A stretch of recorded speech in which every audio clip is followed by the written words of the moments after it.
Folks, last night we talked about Megyn Kelly, her comments yesterday on her Today Show dealing with the issue of blackface. I said while we were live on the air, I got a phone call from one of her producers to actually come on the show. And so we were back and forth last night and actually barely made the flight to get there.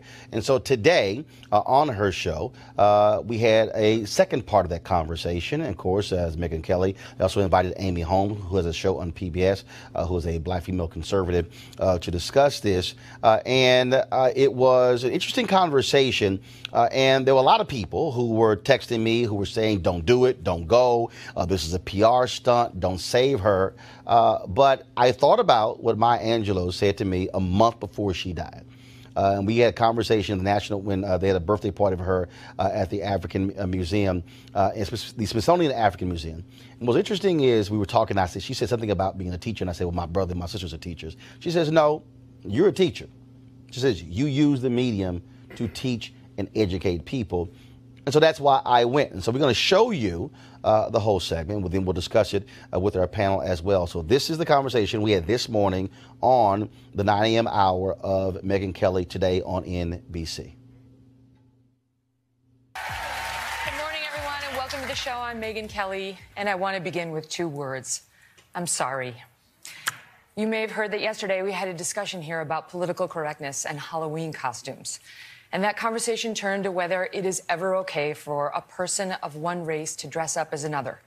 A black person making their face lighter or a white person making theirs darker to make a costume complete. I defended the idea, saying as long as it was respectful and part of a Halloween costume, it seemed okay. Well, I was wrong, and I am sorry. One of the great parts of sitting in this chair each day is getting to discuss different points of view. Sometimes I talk and sometimes I listen. And yesterday I learned. I learned that given the history of blackface being used in awful ways by racists in this country, it is not okay for that to be part of any costume, Halloween or otherwise.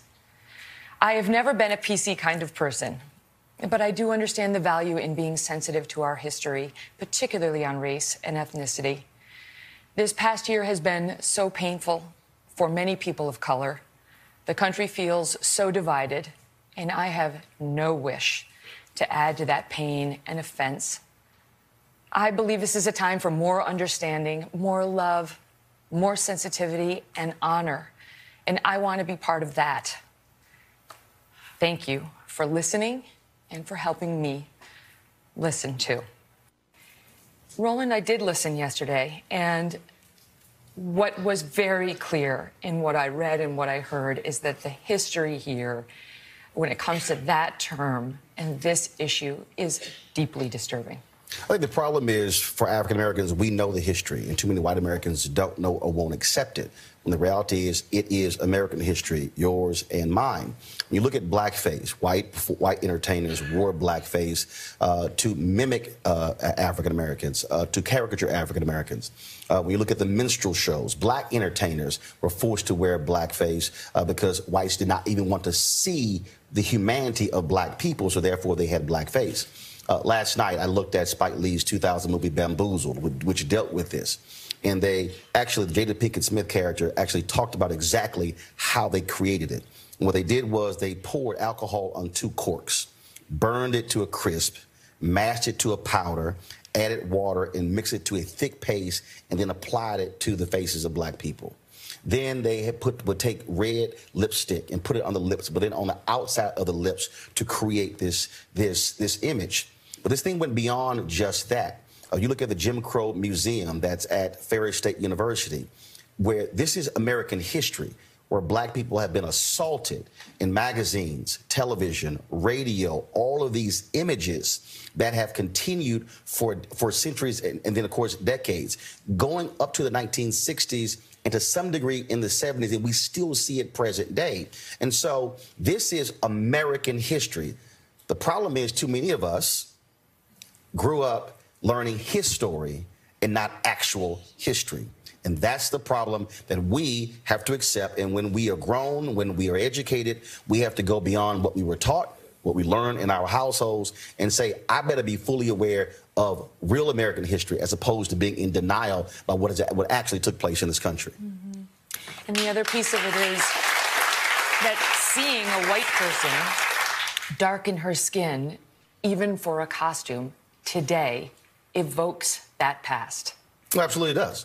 It does, because you're speaking to, again, the history. Look, if you want to dress up like James Earl Jones and come into America, somebody sent me a photo, you can put the costume on. You don't have to darken your face. We have to deal with also the reality of colorism in this country, that the American beauty standard since we were created, because this is about whiteness, okay? If we really want to be honest, America was created to be a white nation. The beauty standard was a blonde, blue-eyed white woman. And so black women have had to deal with the critique of their hair, their lips, and their hips, and all of that. And so when you have to deal with that, you're understanding how deep this thing is.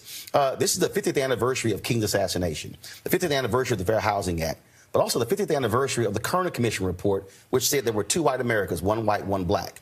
Most black folks who even came into journalism came in after the Kerner Commission, which was all based upon race riots. And so media, the reason this story just boomeranged all around is because media has been the main driver of these racist caricatures throughout American history, and that's why it's such a huge story.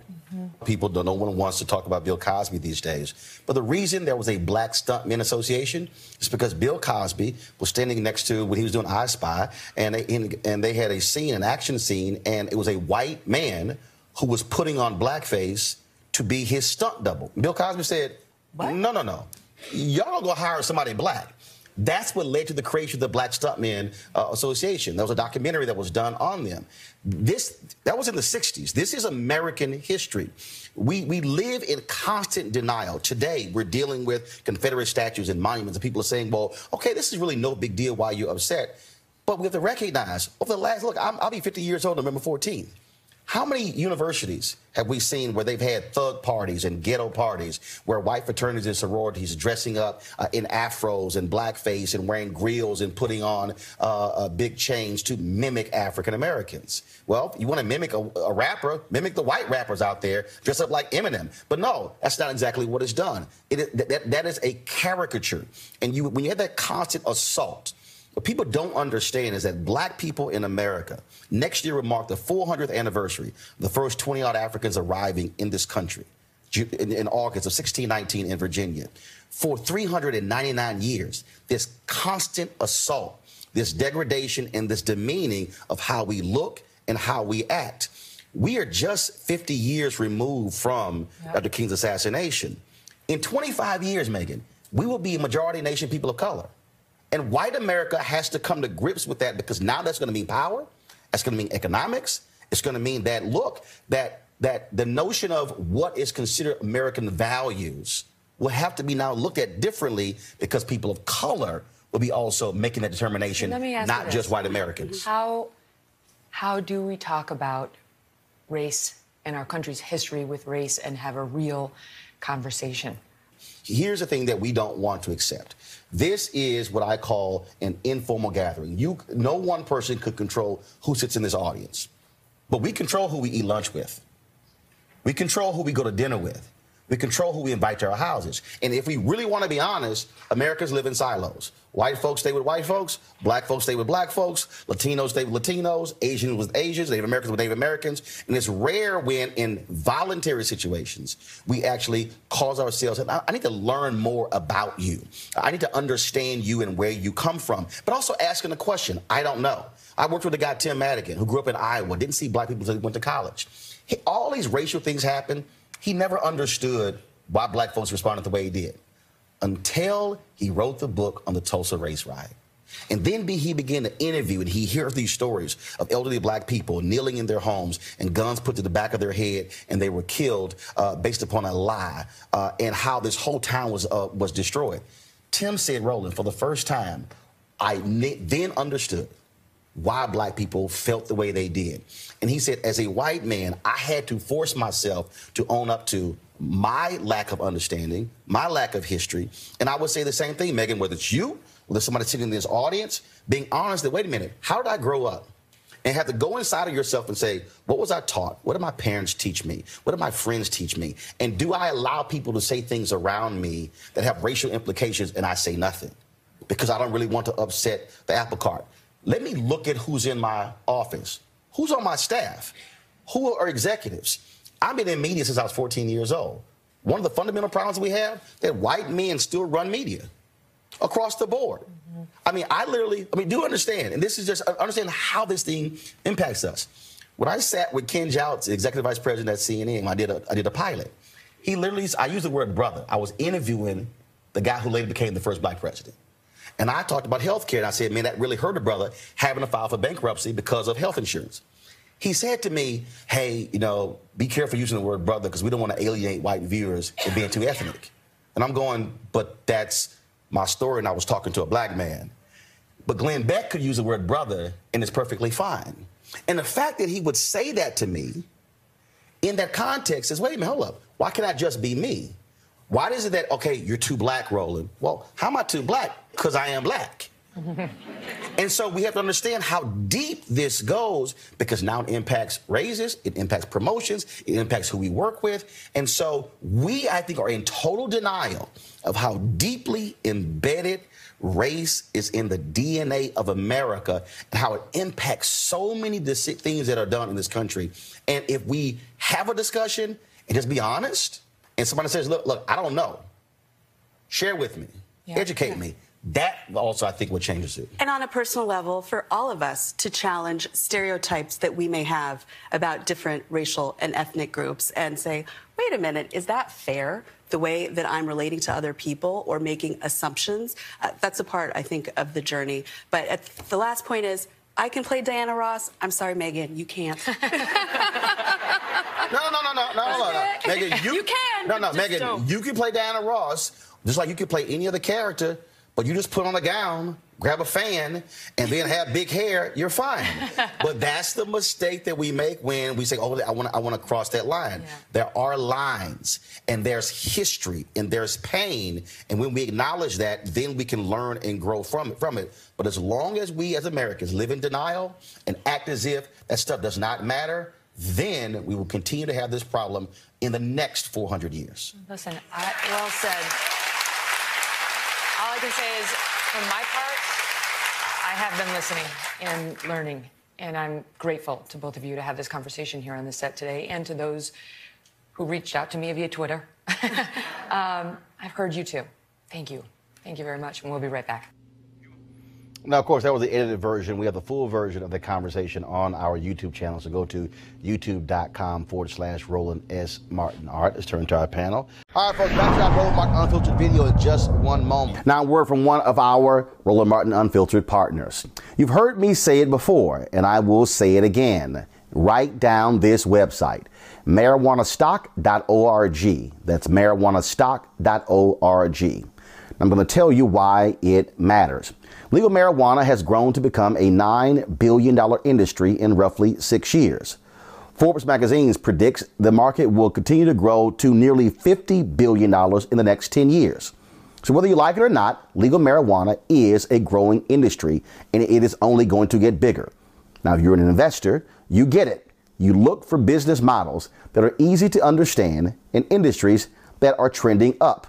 Our friends at Transatlantic Real Estate made their business very simple. They buy land that supports legal marijuana operations and lease it to high-paying tenants. So you are investing in the landlord of a licensed marijuana farm. Stop working so hard for your money. Let your money start working for you by investing in the legal cannabis industry. You can invest as little as $300 up to $10,000. But you can't wait. This crowdfunding opportunity is only available for a few more days. They say that you either make things happen, watch things happen, or sit around wondering what happened. Don't be the person watching and wondering.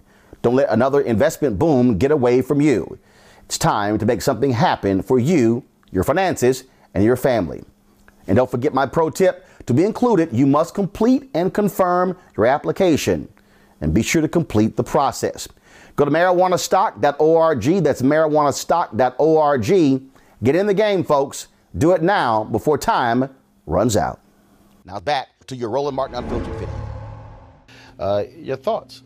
Thank God yesterday she was wrong about it, because that meant today you had an opportunity to go before millions of people and give them the history of this country that they otherwise may have never, ever heard. I see it as a blessing that Megan, with her ignorant self, is in the Today Show slot and needed to cure it, because in the curing of it, she made way for a conversation that had to happen and information to be provided around the world. So to me, well done, Roland. Scott, you were talking about you watched this with some of your law partners? I did. A number of them. And CNN is kind of on, but I happen to have it just on NBC. And I was on a phone call, and they were in my office with me. And NBC, and I saw your face. I had to get off the phone. And I am deeply grateful that you chose to go. And I mean that. You and I go back and forth a lot, but I got to tell you, I've never been prouder.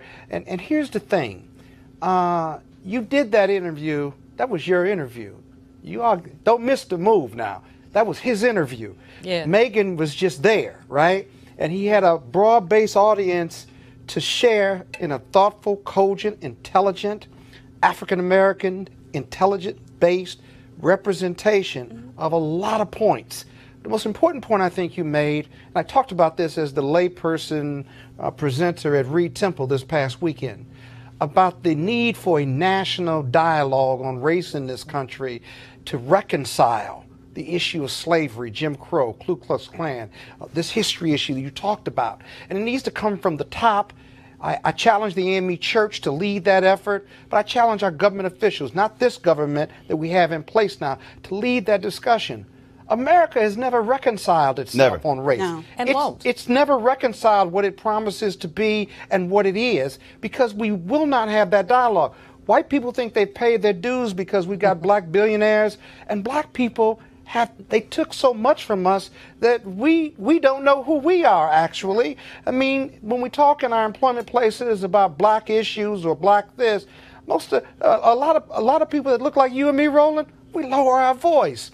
Other ethnicities don't lower their voice because we've been conditioned. That's exactly. And Julian, no, hold on. But follow me here. Right. So, finish your point, then I'm gonna go to you. Right, but we have been trained that way, and so we can't just continue to ignore this and act that the race issue in this country is gone away with time. We got to be comfortable and aggressive and make everybody else comfortable, black, white, yellow, and brown, talking about these issues. Julian, last week I was in Indianapolis, and there was a State of Black Issues discussion that I moderated with Susan Taylor, Reverend Al Sharpton, and Michael Eric Dyson.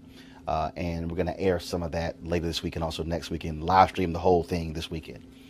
And I talked about Dorothy Cotton, and she was over the Citizen Education Project with SCLC. Everybody focuses on, well, they trained them to go out. Well, no. In her book, she said, no, they brought people in. They wanted to see where they were mentally, how they view things, and they reprogrammed them. Yes. To send them go out. The thing for me is, and look, I saw all the commentary. Oh, my God, she's 47 years old. She's a white woman. How does she not know? Which is all legitimate. But what I do think we have to understand is that there are white people in this country who literally are growing up, they don't see no black people. And there are black people who are living in spaces where they don't connect with white people. And what happens is, if you never ever sit and talk to somebody, you don't know what the hell's going on, because you can forget what the hell you learned in school. It ain't real history. It's a joke. And so we have to, I think, sometimes force that conversation, and yes, teach some folks. Yes. Well, teach some folks. I'll first of all say, Roland, I want to commend you. You did a brilliant job. I think it was really great. I'm happy that you mentioned Tulsa. You know, I'm doing some work on my book that'll come out whenever I finish writing it on Black Money, and there's a piece in there on Tulsa. And one of the things about Tulsa is there's a guy who's written about what he calls segregated memories. So in Tulsa, you have white people who do not believe that Greenwood was burned by crazy white people. They just don't believe it. And even if you show them pictures, they don't believe it. It's fiction. And you have black people who, as you say, they lower their heads, they've heard about it, they're ashamed about it. But the shame is about the way that we have been bludgeoned by stereotypes. And what I think was so valuable about what you said is that you really walked us through some of those stereotypes, some of that whole thing about blackface and how it actually distorted. And as a result of that, how if you go back to, like, my mom is 90, and she talks about when black women would not wear red because it was connected. That red is my favorite color, just the rebel in me. But it's connected to the way. And you're a Delta, so that's the red in you. Of course. Gotcha. Of course. But and I'm a Kappa. But yeah, dressed like a Delta. So, go ahead, Julian.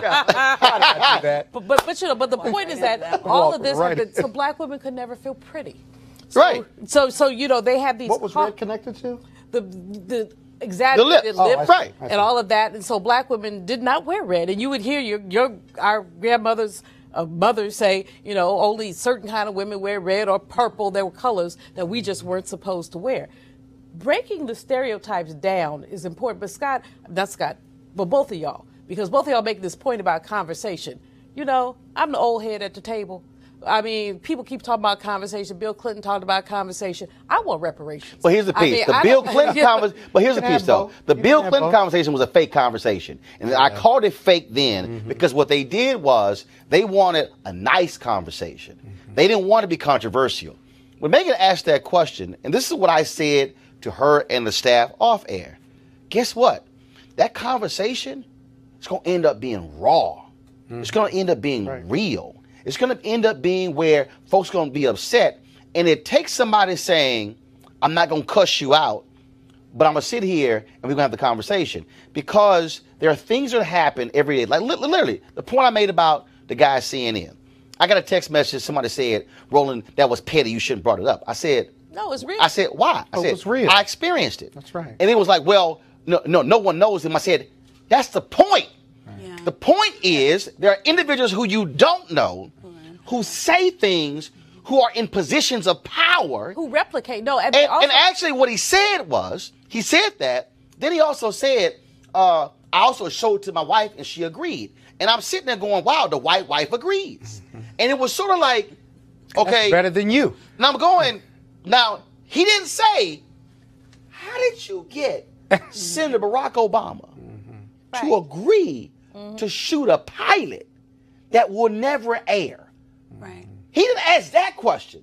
Right. The first thing he said was, be careful using the word brother. We don't want to alienate white viewers. yes, again. Which causes me to then go, okay, well, when we actually have conversations, what are you thinking? And what's your thought process? What decisions are you making? And the reason I brought it up, because he's still there. He's still executive vice president. He's still over HLN. And I'm not calling him a racist. I'm saying by him raising that point, I then have to say, well, where's that coming from? Because if the white boy can say brother, but he's a Christian and that's fine, why can't I say brother? Right, but Roland, I want to say one more thing really hold quickly. on, Monique, you. The whitewashing of our culture, that such that even when you have blacks in media, they're not supposed to be black. So we strip away the culture, or in the case of blackface, we exaggerate the culture. Those are the only two options that we've had in America. And in fact, the blackface, as I pointed out, for when black people put it on, well, so they didn't actually have to see us for real, right. Which happens, to your point, Scott, when it's lower your voice, change your clothes. What's your approach? So but basically what that says is, what the white values, we're going to strip you of your blackness.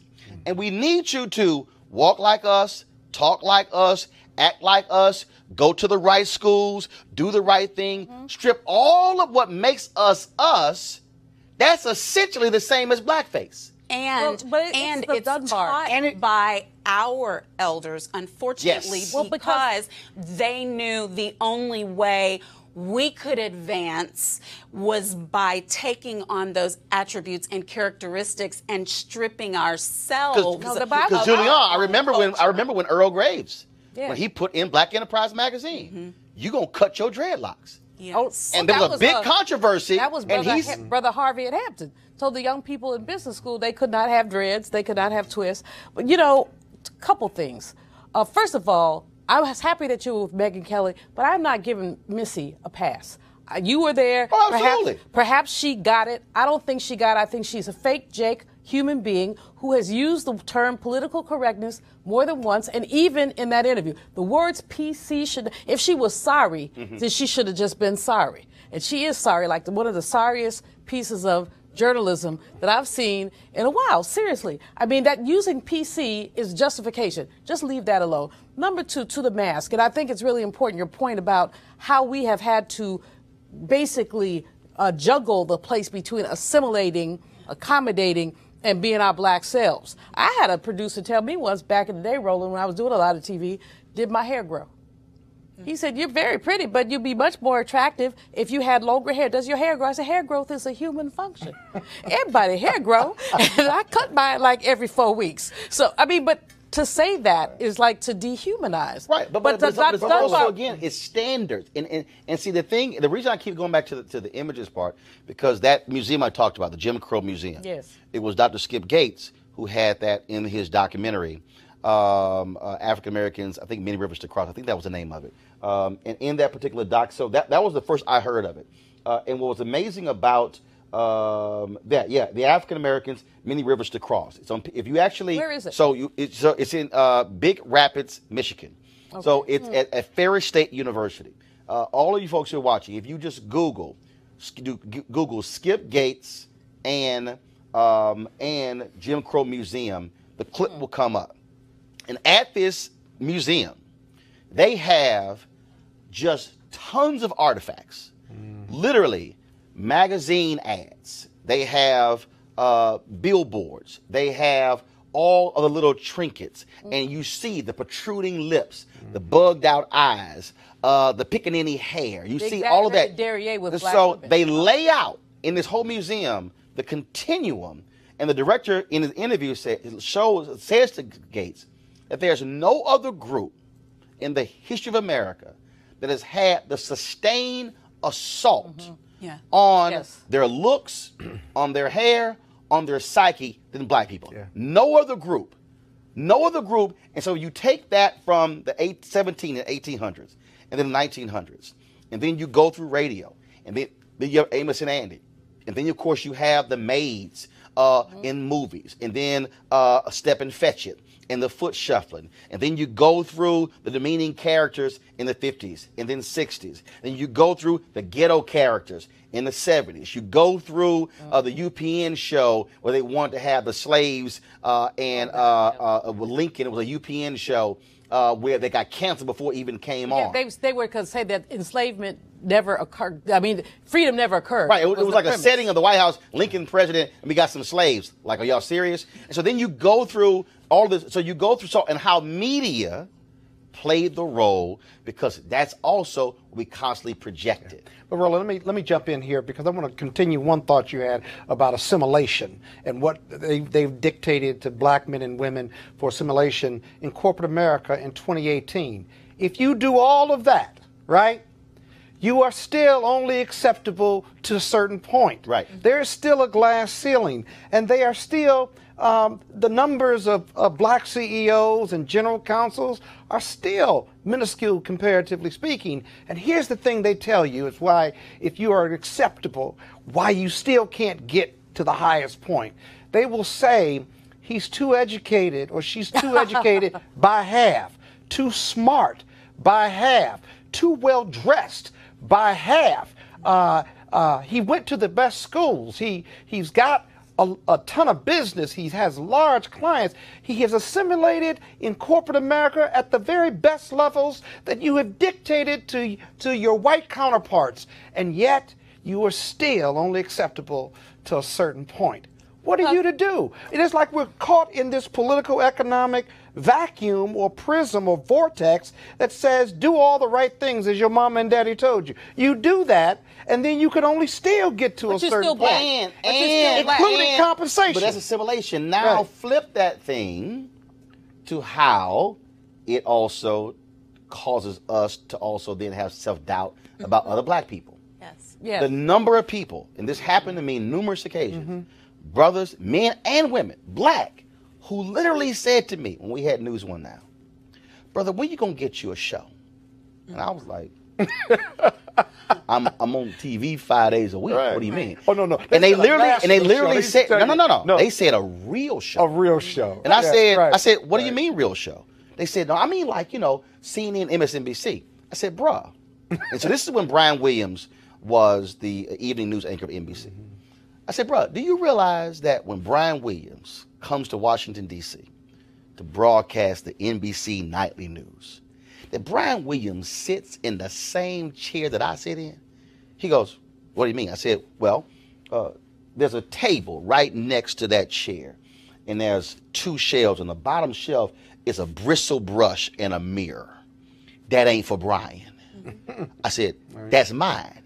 I said, the walls and the cameras in the control room are the same. I said, what you don't realize is we do the show at NBC News Channel in DC. I said, we send the signal through the fiber optic line the same way they do. I said, you believe that my show isn't real because it's on a black network. I said, when it's the exact same place that Brian Williams uses. And he looked at me like, oh my God, what the hell?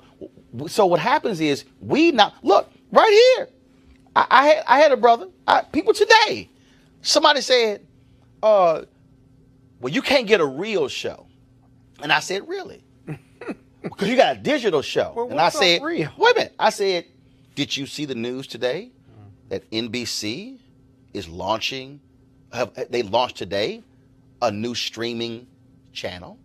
I said, did you see the news that CBS has CBSN, which is a digital channel?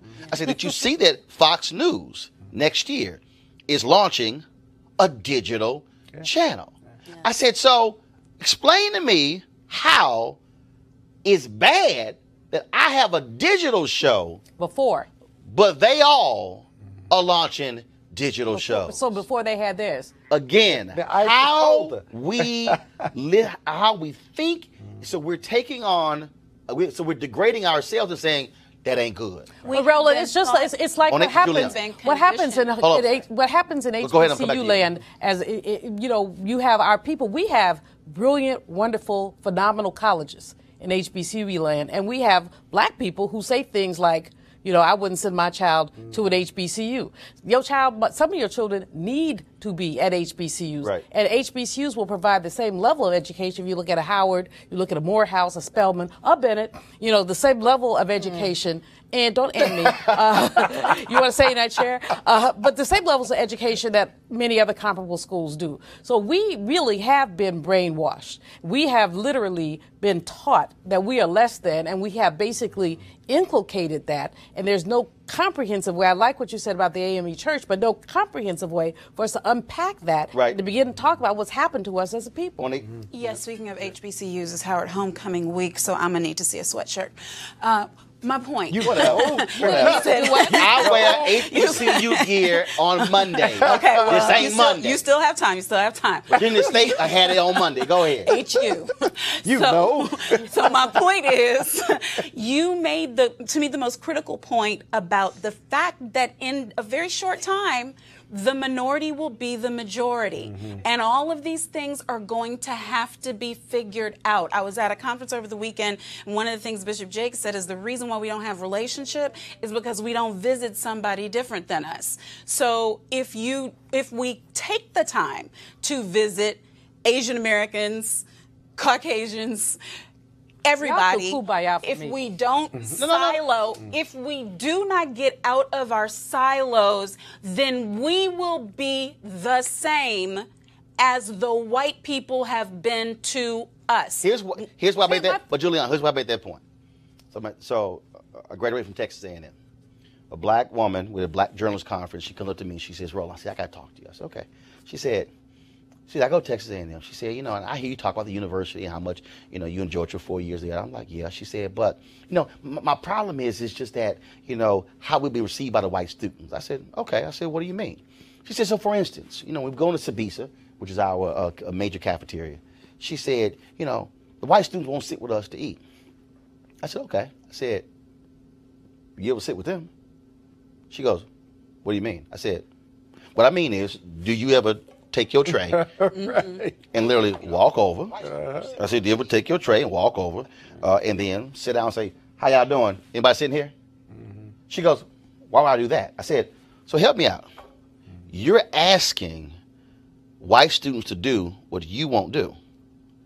I said, "Has it ever dawned on you that there's some white kids who go to A&M who have come from towns they ain't never seen black people?" I said, "And there's some black students who have come from communities in Houston and Dallas who ain't never seen there were white people." I said, "What is the harm of you sitting down and just talking to somebody?"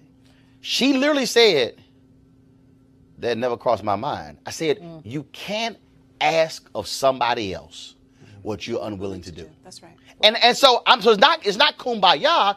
It's just the reality that why can't I if I got someone who's Asian or Latino who's a woman, I have at some point I've got to get the hell out of just my spot and actually talk to somebody. I don't fully disagree with you, but the kumbaya, let's have a conversation thing is played when you think about economic structure. See, I always come back to economic issues. Got it. When Monique talked about, well, if you don't go visit Asians or whatever, we're going to be the same. We're going to be the same unless we figure out how to deconstruct a capitalism that puts people at the periphery. It has nothing to do whether we have conversations or not. Black folks, hold on. We need to have by having the conversation, we need to have economic conversations. We need to be in rooms and chambers of commerce and boards so that we can learn what that thought process is. Hold on, no. And see, I'm gonna give you the answer to that. You have some African Americans, Robert Smith, the brother who's a billionaire, who's been working with Reverend Al Sharpton on pension funds.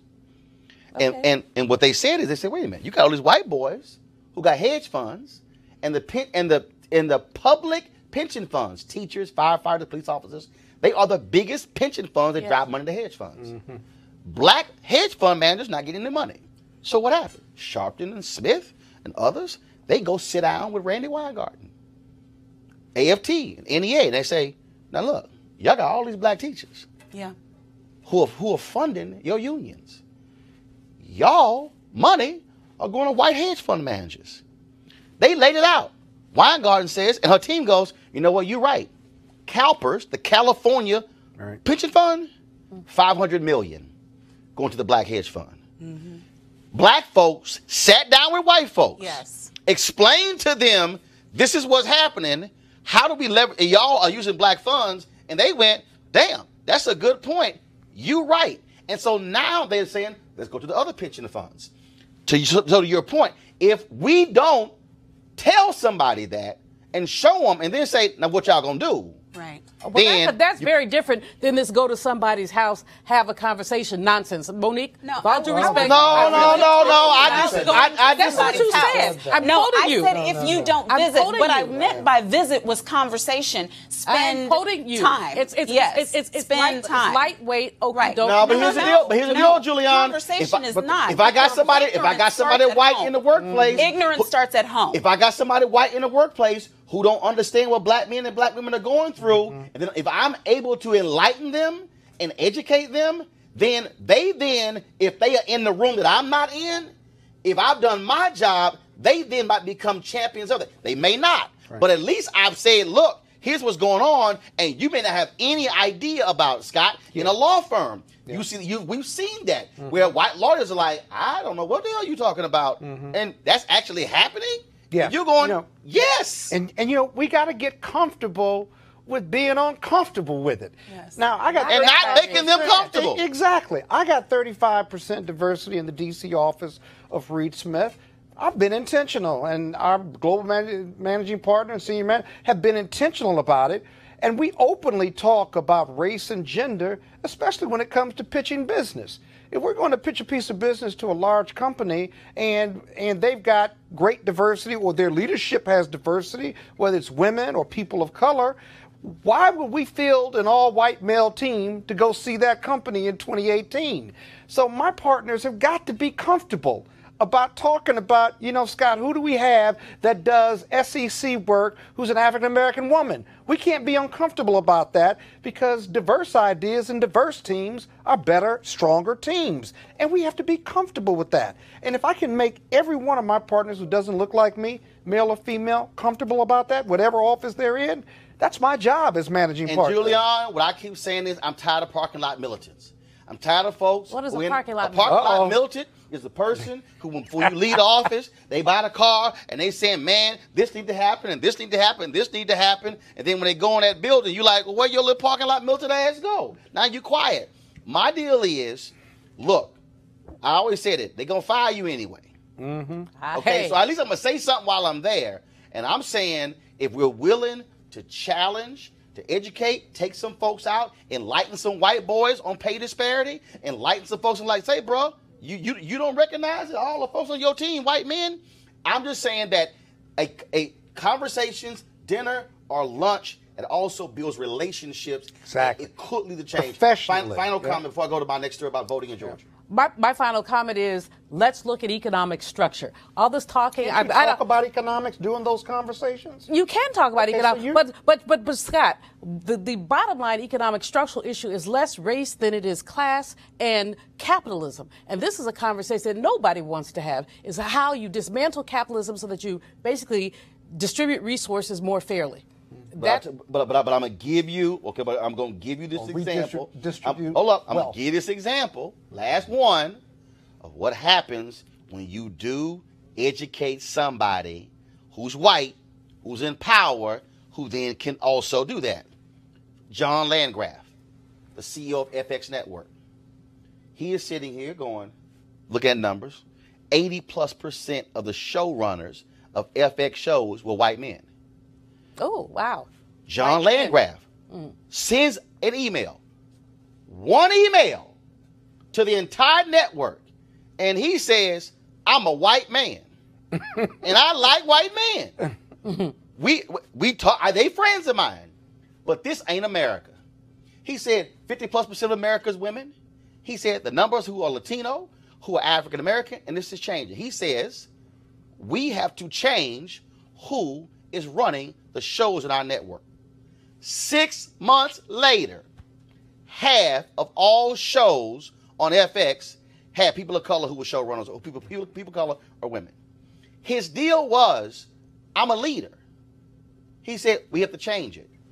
That's economics right there, because also who are showrunners, who are creators, and so Donald Glover's show, ATL, the other shows they have, that also changes the game economically. I still believe that, look, I don't assume a white person gets it. I don't assume a black person gets it. That's right. But I will say is, I'm at least had a conversation that if I can have an opportunity to enlighten you and empower you, you might get it or you might not. But at least I'm going to make the effort, and that can speak to economics. I don't believe in wasted conversations. I'm with you on the money part. But again, somebody's got to force it. And if it's going to be us, fine. But I'm not going to wait on somebody else to actually do it. Great conversation here, folks. You want to check out Roland Martin Unfiltered? YouTube.com/Roland S. Martin. And subscribe to our YouTube channel. There's only one daily digital show out here that keeps it black and keep it real. It's Roland Martin Unfiltered. See that name right there? Roland Martin Unfiltered. Like, share, and subscribe to our YouTube channel. That's youtube.com/Roland S. Martin. And don't forget to turn on your notifications so when we go live, you'll know it. You want to support Roland Martin Unfiltered? Be sure to join our Bring the Funk fan club. Every dollar that you give to us supports our daily digital show. There's only one daily digital show out here that keeps it black and keep it real. As Roland Martin Unfiltered. Support the Roland Martin Unfiltered daily digital show by going to RolandMartinUnfiltered.com. Our goal is to get 20,000 of our fans contributing $50 each for the whole year. You can make this possible. RolandMartinUnfiltered.com.